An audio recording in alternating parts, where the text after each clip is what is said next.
Hello everybody, welcome to the latest installment of Science of the Storm.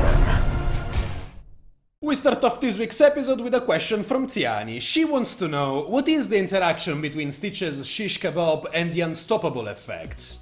As you probably know, Shish Kebab allows Stitches to pull 2 targets instead of 1. The question moved by Tiani is indeed interesting. I didn't know what to expect, to be honest. I thought that the hook would stop as soon as it hits the unstoppable target, but this is not the case. If the upgraded hook has to go through a player that has been made unstoppable, like Diablo casting Lightning Breath in this example, it will simply ignore it and get right to the target behind it. The target will also move through the Diablo player, effectively ignoring him. The next one comes in from Hyperion and he asks, does Blood for Blood get increased damage from vulnerability effects like Hunter's Mark or similar spells, and does it always steal hit points even if the target is shielded? Another interesting scenario. In the background you can see Blood for Blood without any modifier hitting for 319. We then apply the vulnerability effect and as you can see, both the damage and the healing are increased by its effect. Regarding the second part of the question, Blood for Blood will not go through shield, but will still heal the caster for the same amount of health. Solstice posed a very interesting question about verticality in Heroes of the Storm. He wants to know if there is indeed such a thing in the game, if, for example, Sonya or Falstad could move over a Void Prison, or if Anub'arak could move under it. I have to say that this was indeed a very interesting one. We all know that Sonya can leap into a Void Prison, but can she leap over it? Short answer is no. You can clearly see that as soon as her model moves over the Void Prison, she gets stuck in the time warp, even if she clearly did not touch the bubble itself.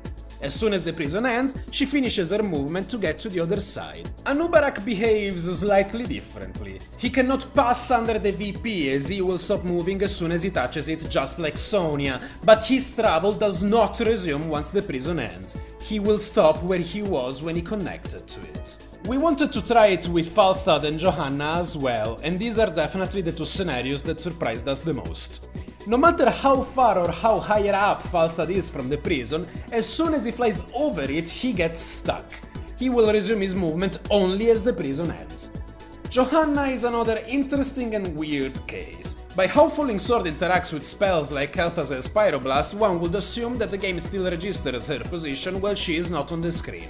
This is not entirely true, as she can still reposition her landing reticule freely while in the air, and she only gets stuck when she lands.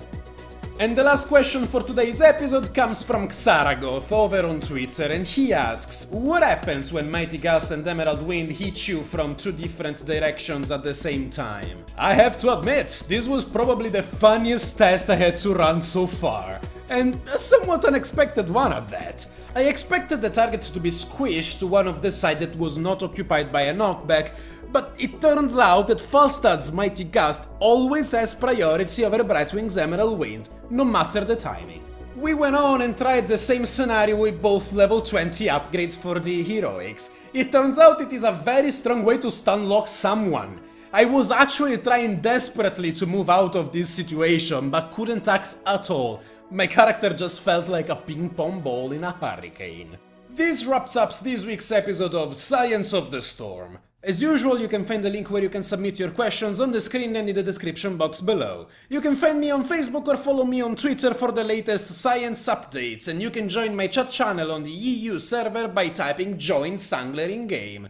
I am SunGlare, the Italian gamer, signing out. Thanks for watching!